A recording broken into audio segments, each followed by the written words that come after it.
flying boats played an unforgettable role throughout World War II, marking their finest hour. For anti-submarine warfare, long-range transport, and air-sea rescue, these Warbirds were indispensable. From twin-engine patrol planes to giant six-engine bombers, they offered versatility and mobility to combatants on both sides of the war. And to its crew, the flying boat offered a distinct way of life and duty unmatched by any other type of aircraft.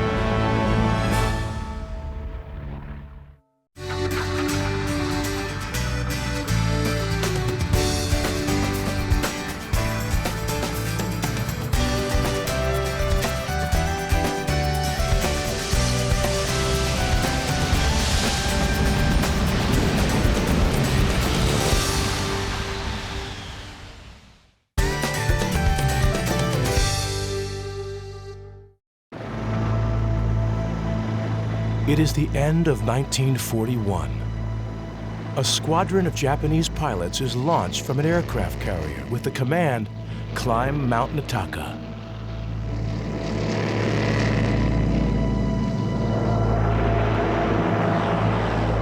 Sunday, December 7th, the infamous day that will drag the United States into World War II. The Japanese air raid on Pearl Harbor will present a devastating example of carrier air power and foreshadow the future of modern naval warfare. Ironically, the surprise attack of these advanced fighter aircraft was almost thwarted by an old mainstay of naval aviation. A PBY patrol flying boat spotted a Japanese submarine less than 2 miles off the entrance to Pearl Harbor, 1 hour and 24 minutes before the attack. Acting in accordance with standing orders, the pilot dropped a depth charge on the intruder and reported his actions to base commanders. Unfortunately, it was the old story of the boy who cried wolf. The message was skeptically received and seen as the latest of many false alarms. The rest, of course, is history.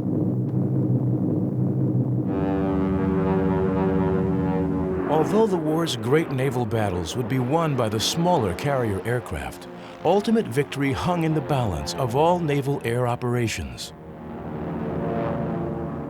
A partnership that owed its success to the first days of naval aviation, long before a carrier had even been built.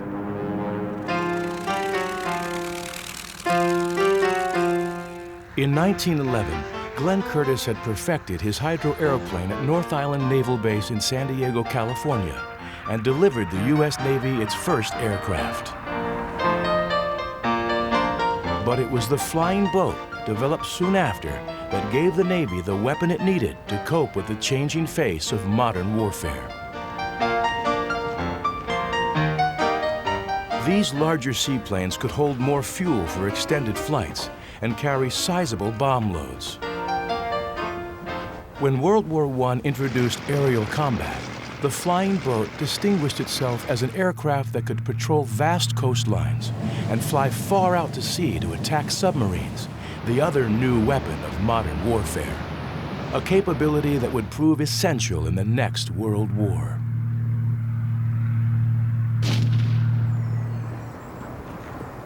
This is the U.S. Coast Guard Air Station in San Diego, California, just prior to World War II. Over the last 30 years, the flying boat has become the mainstay of both Coast Guard and Navy patrol. This hull PH-3 has served the Navy and Coast Guard extremely well throughout the 1930s. But as a biplane, its days are numbered. Just blocks away from the Coast Guard station, the Consolidated Aircraft Corporation is busy building the latest and greatest addition to the Navy's Air Patrol Wing, the PBY Catalina. Its hull resembled a ship more so than an aircraft fuselage. All metal in construction, the PBY was the first of the Navy seaplanes not to be designed with wires, fabric, and glue. It sported a high and very large monoplane wing, spanning 104 feet that was supported on a pylon-like structure. And its floats were electrically retracted to become wingtips after takeoff, offering an additional streamlined feature. The first production PBY-1 was accepted in 1936. More than 3,300 PBYs would eventually be produced, the largest number of a single flying boat type ever built.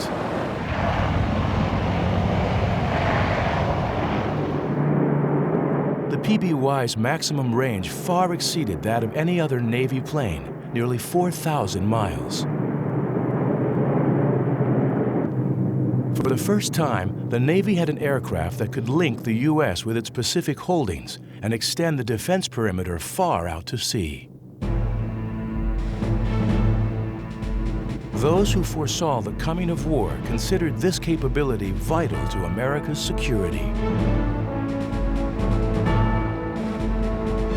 And as war approached, the Navy began taking its new aircraft straight from the consolidated plant for evaluation. Soon, San Diego Bay was teeming with PBYs.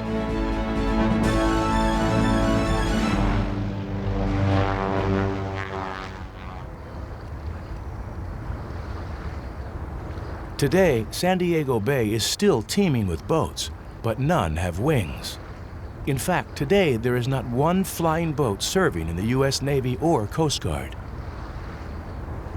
San Diego Bay has changed in 60 years. The old consolidated sea ramp facility is now a vacant lot. North Island Navy Base has evolved significantly since Glenn Curtiss first developed the flying boat.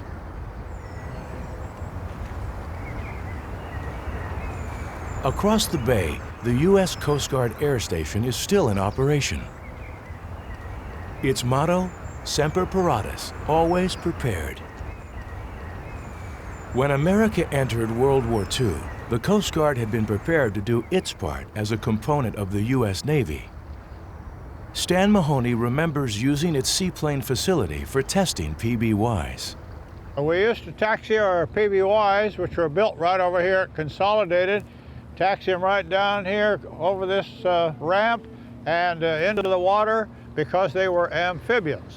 Then we would test the PBYs by taking off on the San Diego Bay here, and we would probably test about 2 or 3 PBYs a day. When we got through with one, we'd go back and get another one, taxi it down, and do it all over again. That's kind of a nice remembrance. Looking at the old ramp there, it was kind of fun taxiing a PBY across that Harbor Drive and look down and wave at the people as you went by, you know. Kind of brings back memories. The amphibian version of the PBY was delivered to the Navy in 1941. With tricycle landing gear, it could operate from land as well as water. These later models were also configured with transparent waist blisters, housing gunner stations with 50 caliber machine guns. With increased production, the PBY set the standard for the Navy's long-range patrol, as it could remain aloft for over 18 hours.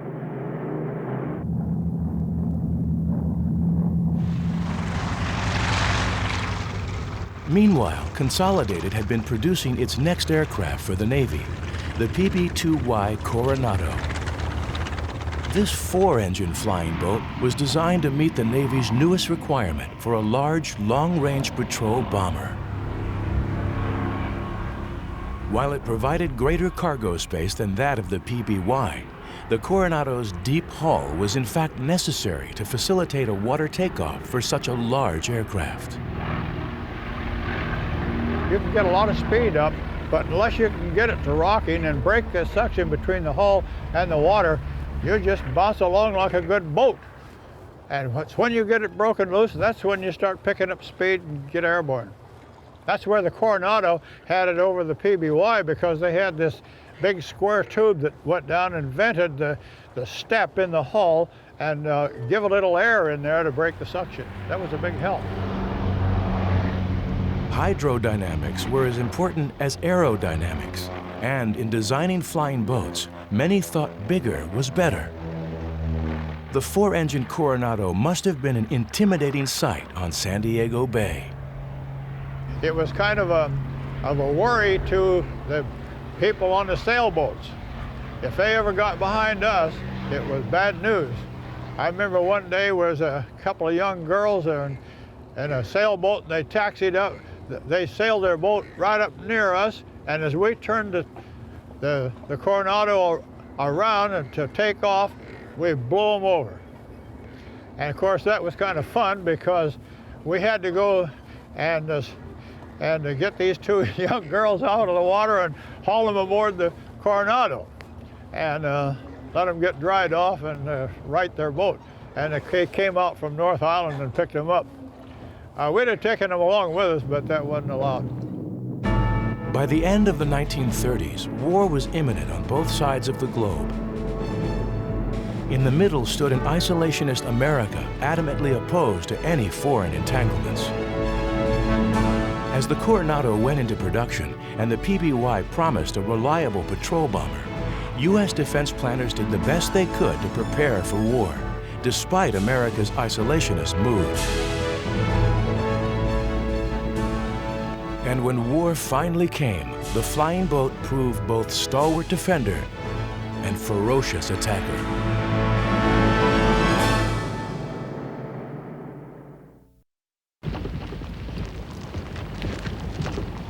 After Great Britain and France declared war on Germany on September 3, 1939, it was not long before Hitler would overrun Northern Europe.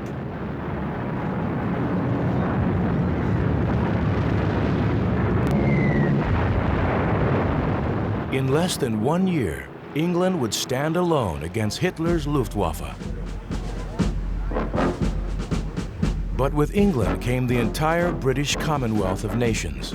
Canadians, Australians, New Zealanders, and South Africans, all comprised a fighting force capable of withstanding 6 years of warfare on both sides of the globe. From the beginning, only the British Navy, key to England's survival, stood in the way of German naval control of the North Atlantic. To keep German raiders from attacking Allied shipping, the Royal Navy would now need the help of reconnaissance aircraft more than ever.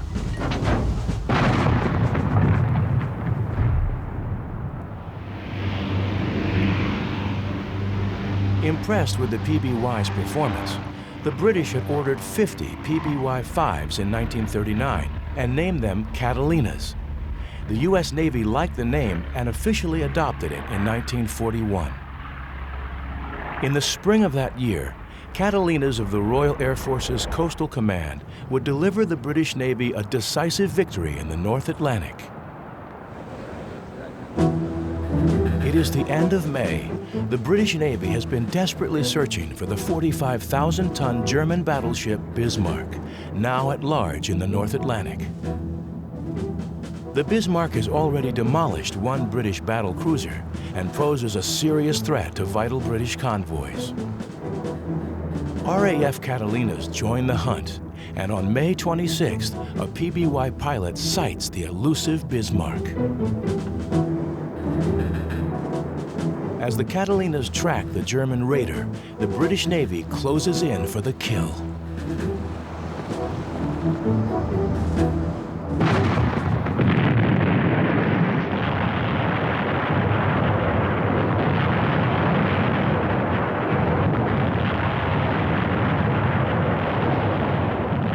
While a formidable warship, the Bismarck is no match for Britain's numerical superiority.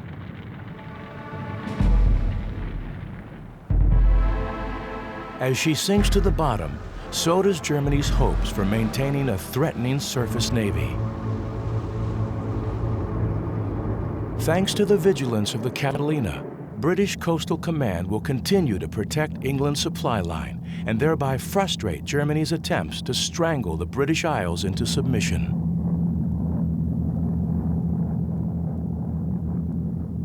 One of 3 major RAF operational commands, Coastal Command was charged with maritime reconnaissance. Perhaps no other aircraft epitomized Coastal Command during World War II more so than the Short Sunderland. Built by the Short Brothers Aircraft Company, the Sunderland was an anti-submarine and long-range patrol bomber. The Sunderland's design benefited from the success of its commercial predecessor, the short S-23 C-class. Called Empire flying boats, they had enabled Imperial Airways to establish vital air links throughout the British Empire. Serving mostly on anti-submarine and long-range reconnaissance patrols, the 4-engine Sunderland was a sturdy and dependable workhorse for its 10-man crew. Vic Hodgkinson, a Sunderland skipper of the Royal Australian Air Force, served in the North Atlantic. The Sunderland was a very good aircraft. It took a lot of punishment, though we didn't have any armour plate on it. Later on they put some armour plate around the skipper. It wasn't a fast aircraft, but it had an endurance of, as I say, about 12 hours, the early ones. It was a good sea boat. It was fairly manoeuvrable. For a slow airplane, it was quite manoeuvrable. Maneuverable and considerably armed, the Sunderland could withstand heavy onslaughts from German fighter aircraft, such that the Luftwaffe nicknamed it the Flying Porcupine.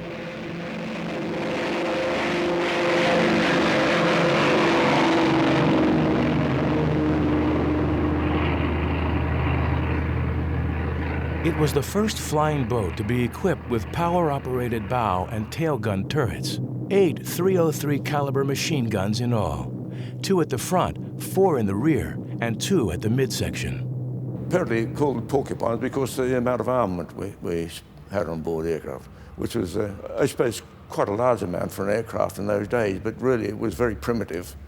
And the Germans thought we had cannon on board, thank heavens, because they normally gave us, in my day, gave us a wide berth. But the 303, as I mentioned, had a very poor range against the cannon. But close in, of course, you had the concentration of firepower. If you get them in close enough, then you had a chance of doing some damage. Time was spent avoiding rather than attacking German aircraft. Instead, Sunderlands pursued a more stealthy quarry, the U-boat. Armed with mines, bombs, and depth charges, the Sunderland could be a deadly opponent. But more often than not, the German U-boat outpaced the lumbering Sunderland, stealing below the ocean surface before damage could be done. This outcome was not entirely unsatisfactory. Submarine work, of course, we flew patterns over an area where the submarines were expected to be, mainly on the roundabout between the 100-fathom line off the coast of France and inshore. We didn't fly much closer than about 50 miles off the French coast. And the idea there was to keep the submarines under the water until they reached the 100-fathom line, which meant that they had to use their batteries. And by the time they got the 100-fathom line, they had to surface anyhow to charge them again. So that was the reason for that exercise.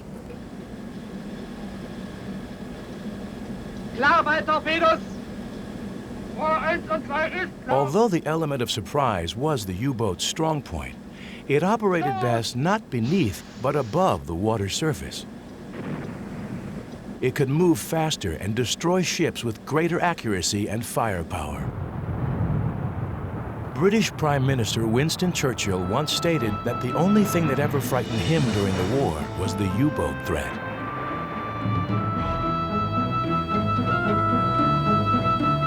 With France, Norway, and the Low Countries lost to Hitler's war machine by 1940, the entire Atlantic seaboard from Norway to the Spanish border lay at Germany's disposal. U-boats ranged freely from French Atlantic bases out of the Bay of Biscay and wreaked havoc on British merchant shipping.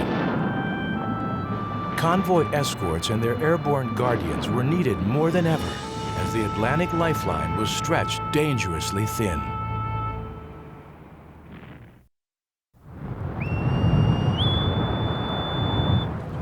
In August of 1941, just prior to America's entry into the war, President Franklin D. Roosevelt and Winston Churchill meet secretly on the USS Augusta to sign the Atlantic Charter, setting forth the aims of the war against Germany.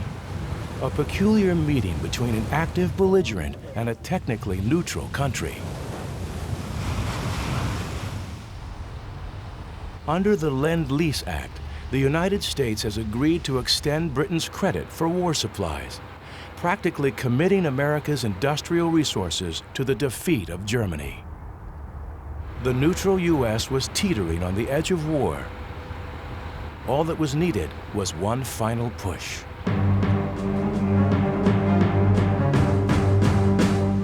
The surprise was complete. America's Pacific Fleet had been caught sleeping. The Japanese attack on Pearl Harbor brought World War II finally to America's doorstep. All of America was in shock. In San Diego, one naval officer, like all Americans, felt barely prepared. Captain Frank DiLorenzo. Most everybody remembers where they were on the day of Pearl Harbor. I was flying for the Navy out of San Diego, and a bunch of other bachelors, and I had a house right in Coronado, California, and we were just sitting around a Sunday morning drinking Bloody Marys, and we got a telephone call. The fellow said he was a duty officer and said for us to get down to the squadron right away. The Japs had just bombed Pearl Harbor. Well, we thought it was a gag and hung up the phone, and the phone rang back immediately. It said, "Get your butts down to the squadron right now, we're at war." And we turned the radio on, and of course it was all full of the day of infamy, and we went down to the squadron, and mass confusion. We knew we were at war. We didn't know where the enemy was, but we knew we had to fly. Immediately, attention focuses on America's first line of defense, the coastline. How far off the western coast have the Japanese come? Heavy patrol is imperative. The Coronado is one of the first long-range patrol planes the Navy deploys to guard the vast Pacific coastline. And they put me in one of these Coronados and told me to go down to search the coast of Mexico. There was a probability, or at least there was a rumor, that the Japanese had an amphibious invasion force and were going to invade the coast of Mexico and then come on up into California. We took off as we were instructed and flew down the coast of Mexico, all the way down past Guadalupe Island and almost down to Baja, California. And we didn't see a thing. There were no Japs, there was no nothing. Although there would never be a Japanese invasion of America's coastline, the threat was there and the fear genuine. These large sentinels and other flying boats of World War II became the eyes and ears of the fleet. The Coronado could cover 2,300 miles non-stop to look for enemy activity, keeping the Navy alert and ready for mobilization at a moment's notice. Also, its great size could hold a 12,000-pound bomb load for an immediate attack if necessary. Additional duties included Navy personnel transport. Captain DiLorenzo once had the honor of flying Admiral Chester Nimitz to Pearl Harbor soon after the attack in order to take command of what was left of the Pacific Fleet. Over Pearl Harbor, we invited the Admiral up to the flight deck and asked him if he would like to look at the site of what the Japanese had done to our fleet, and of course he eagerly accepted. And we flew around and made 2 or 3 turns around Pearl Harbor and around Hickam Field so he could survey all of the damage. And he shook his head and clucked his tongue. It was really a sickening sight. The California was sunk. The Utah had completely turned turtle. Her keel was sticking right straight up in the air. The Arizona had settled as where she is today. And there was oil all over Pearl Harbor, around Ford Island, a couple of inches thick. It was one of the most sickening sights that I have ever seen, and it's been indelibleized in my mind.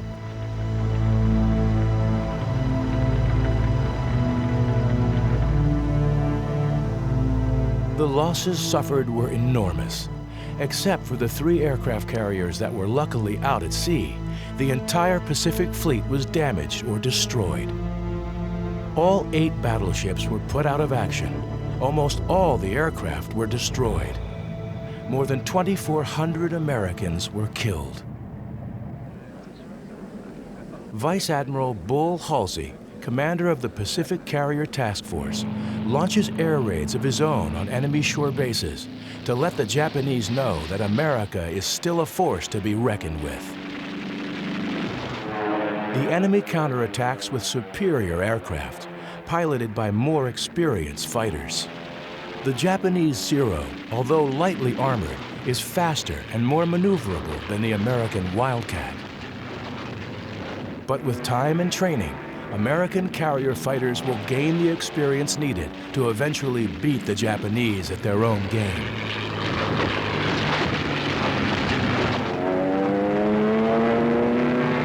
The age of the carrier aircraft has arrived. Meanwhile, Midway Island stands alone as America's outpost in the Central Pacific. Its continued survival depends largely on flying boats like the PBY.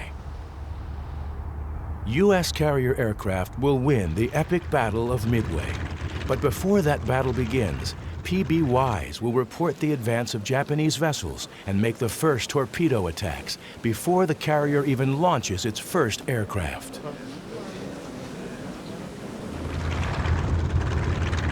Another 2-engine patrol bomber played an important part in guarding America's coastlines.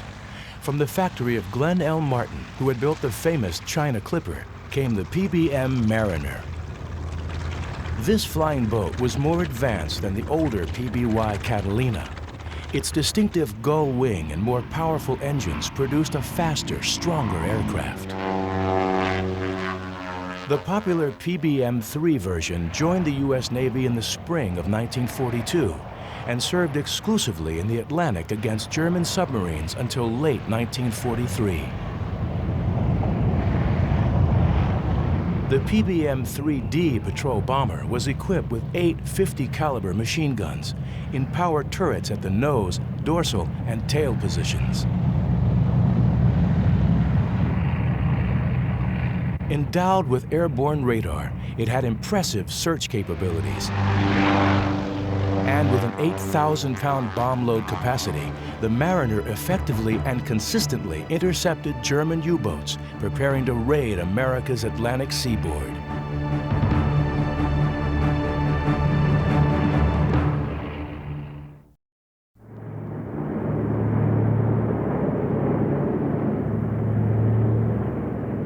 On the other side of the Atlantic, the Sunderland was doing its best to counter the U-boat menace. Sometimes, however, the greatest menace was not met at sea, but upon returning to base.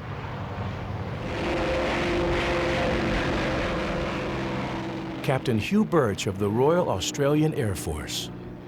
The worst thing about flying out of England was the weather.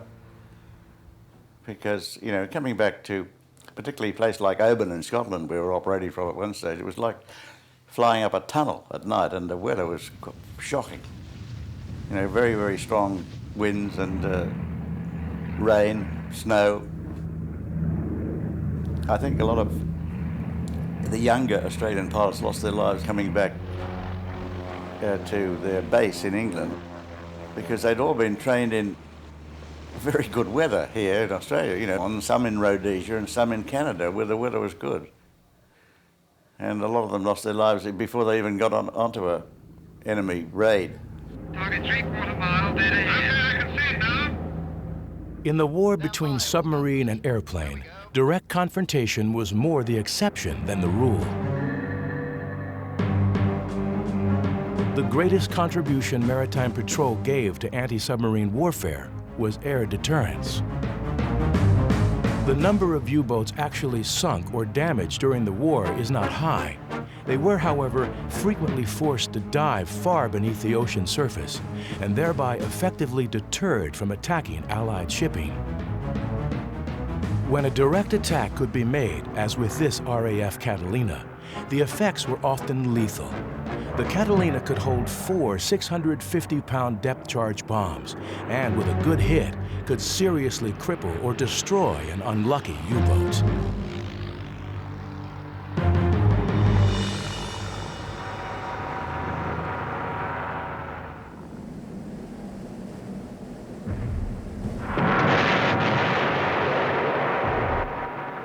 On one routine U-boat patrol, Captain Hugh Birch and his Sunderland crew suffered an unexpected hit of their own. We had one occasion when I was flying in the Bay of Biscay looking for a submarine, and we sighted a Dornier flying boat. And I decided it looked fairly slow. It would be a good idea to attack this, which we did, but suddenly there was a terrible explosion in our aircraft, and I asked the co-pilot to go down and see what was happening because the front gunner had stopped firing. And we'd been hit by 2 20mm cannon shells, one which blew the front off the front turret, and another one which caused a tear in the side of the starboard side of the aircraft about 12 feet long. So the whole airplane became very, very drafty. The front gunner was very badly wounded and fell back inside the aircraft, and we gave him morphia. And there was a happy ending to the story in that he married the nurse who was looking after him in hospital. Like the Sunderland, this German Dornier flying boat was used for maritime reconnaissance. Its regular duties included reporting the locations of Allied shipping to German air bases on the mainland. From there, land-based torpedo bombers would be sent out to attack the convoy at sea.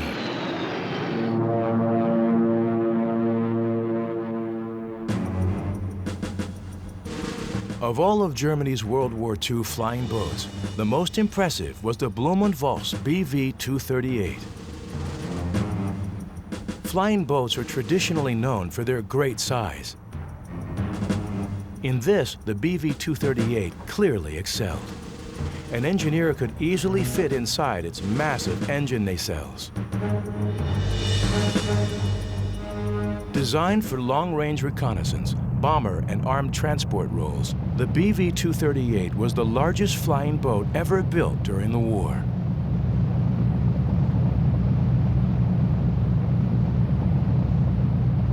This prototype did not appear for flight tests until the spring of 1944. Before it could take on its bomber form, it was destroyed in a strafing attack by American Mustang fighters. With its long-range capability, the BV-238 could have easily carried its massive bomb load across the Atlantic Ocean had it appeared earlier in the war. Imagine bringing the war in Europe to American soil. The psychological impact to America's morale could have been as damaging as the physical impact to its war industry. World War II might have seen a different outcome.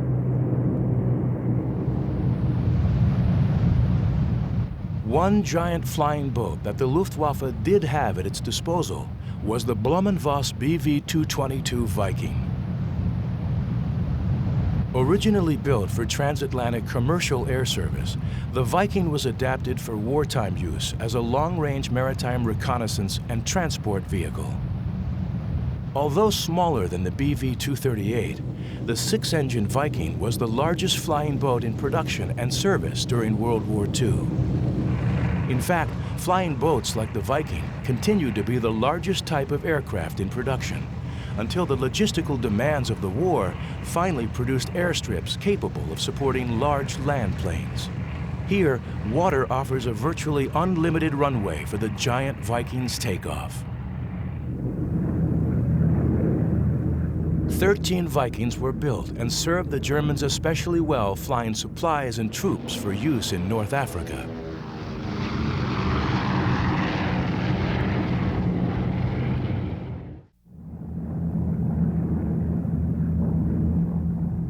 By the end of 1942, U.S. General Joseph Stilwell was busy combating the Japanese Army in Southeast Asia.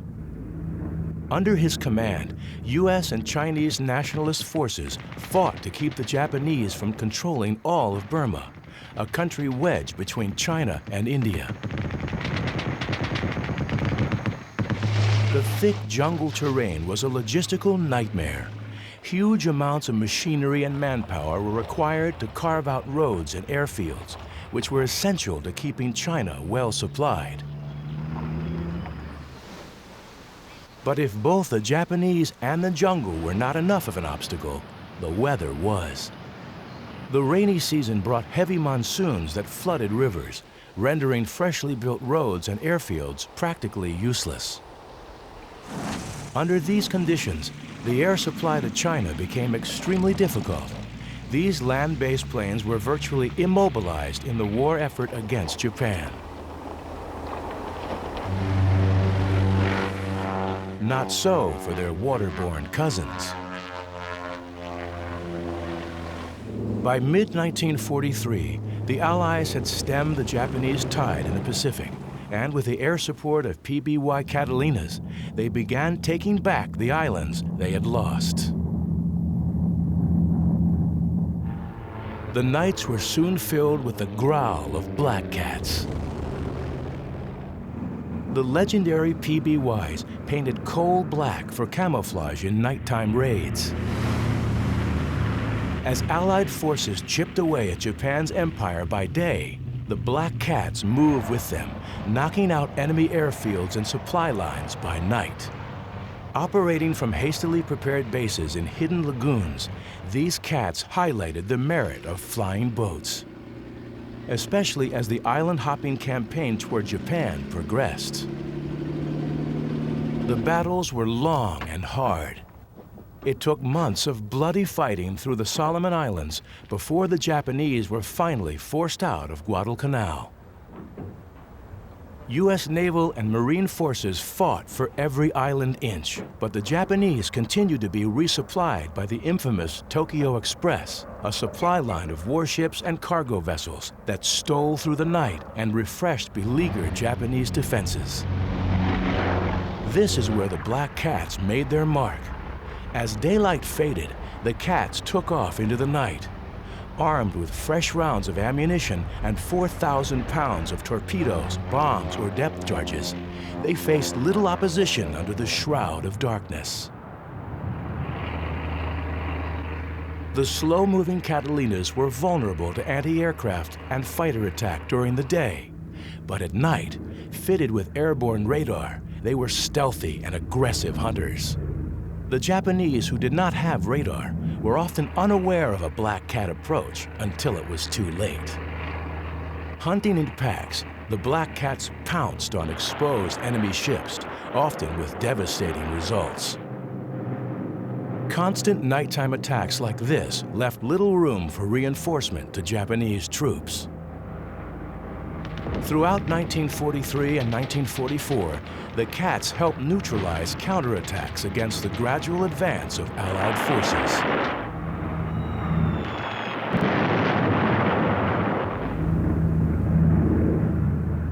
Many Marines owed much of their success to black cat operations, and the cat crews knew who to thank: the old reliable PBY. Its ruggedness and durability could absorb heavy anti-aircraft fire and still limp home, sometimes with only one engine running. And if necessary, it could always make a safe water landing. The versatile cats clearly earned their keep.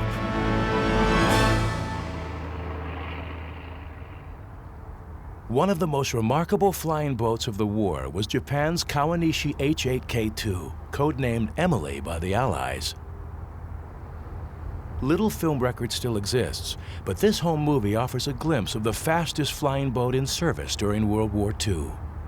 Armed with 5 20mm cannons, the Emily was greatly respected by Allied fighter pilots. And with their long-range capability, these heavy bombers were once sent to attack Pearl Harbor in March of 1942. The mission was called off, however, due to thick cloud cover over Hawaii.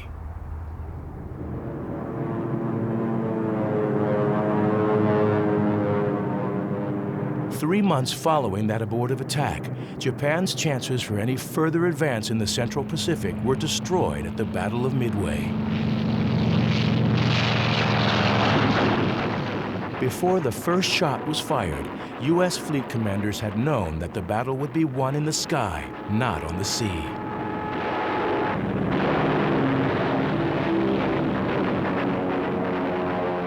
In the end, the U.S. Navy won its first decisive victory in which the aircraft carrier was the essential instrument. Over the next 3 years, the Carrier Task Force would lead the Allies to victory in the Pacific War. The writing was on the wall. The future of naval aviation lay with carrier air power. When these air battles were over, the less glamorous aircraft, the pioneers of naval aviation, had one last duty to perform: scour the watery battlefield for the hopeful survivor gone down in his plane.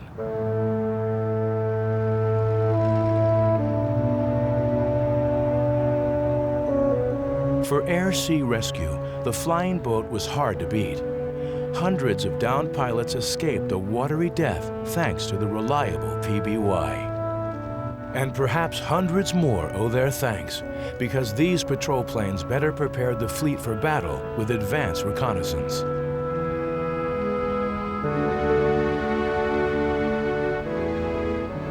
Flying boats would slowly fade away from naval aviation. But many lived to remember those ungainly warbirds long after progress would forget them.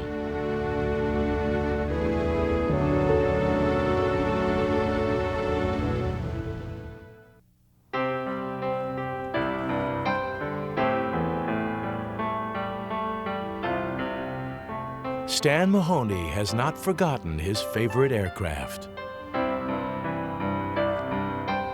As a flight engineer on both the PBY and Coronado during the war, his affection for the flying boat surfaces in a variety of ways.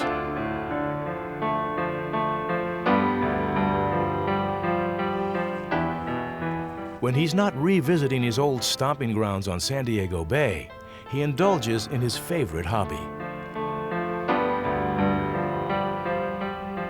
I always did like to draw pictures of airplanes, even when I was a kid in school. In fact, I even got in trouble for drawing pictures. And so when I was in PSA, they used to tell me, why don't you draw those pictures when you retire and take them, sell them at the airlines, at the air shows. So that's how come I started drawing these airplane pictures, and they sell them at the air shows. This is a drawing I did of a sort of an exploded view showing the interior of a PBY, starting off with your gun station up in the bow, and then the bombardier station you can see there, and the pilot stations inside.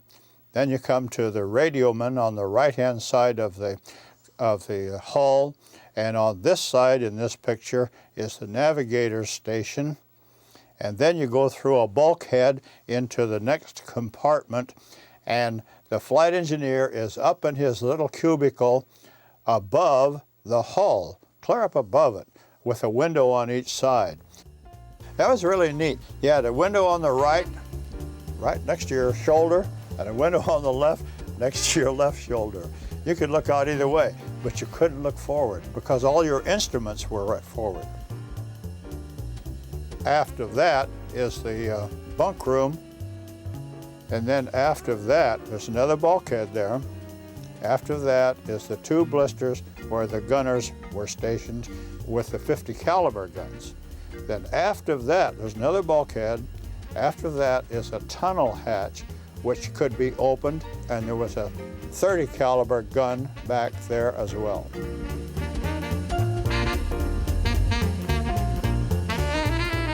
As with all flying boats, PBY crews shared a special affection for their aircraft.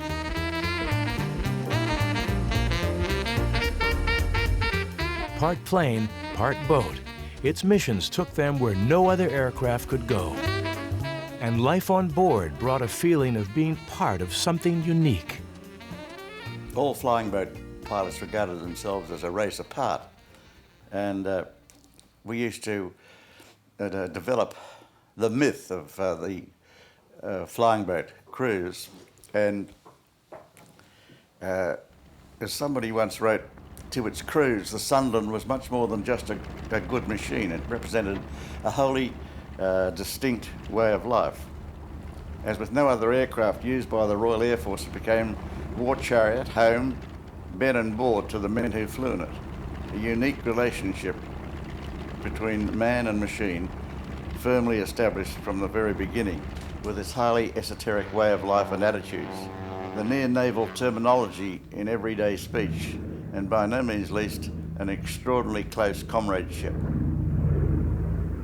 Once airborne, a Sunderland was literally a self-contained war unit of men and machine with a breadth of possible situations and actions unknown to any land plane.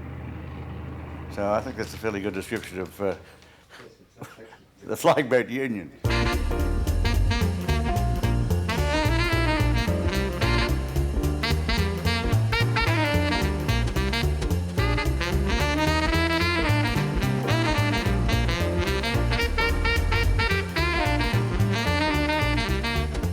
All crew members were just like a family. They all knew one another, they knew their families, they knew what their families at home were. And each member of the crew had specific duties, and some could do some things better than others. Like one guy could be a better cook, another could be better at grabbing the buoy. Maybe he could hang out there and grab the buoy better than someone else. And we all worked together.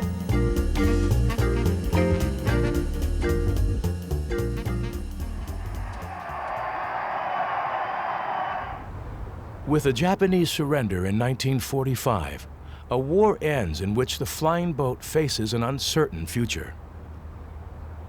The aircraft carrier has succeeded the battleship as the primary naval attack ship and has become the new champion of naval aviation. While World War II was the flying boat's finest hour, it was also the beginning of the end. The increasing availability of fixed airstrips built for use in the war and the advantages of operating aircraft from such facilities signaled the demise of both the military and commercial flying boat.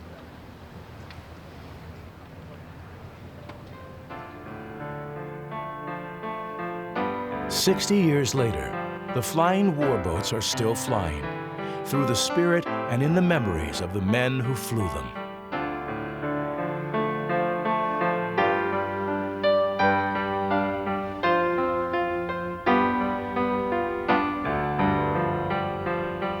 When Stan Mahoney flips through his old logbook, the flying boat is alive once again.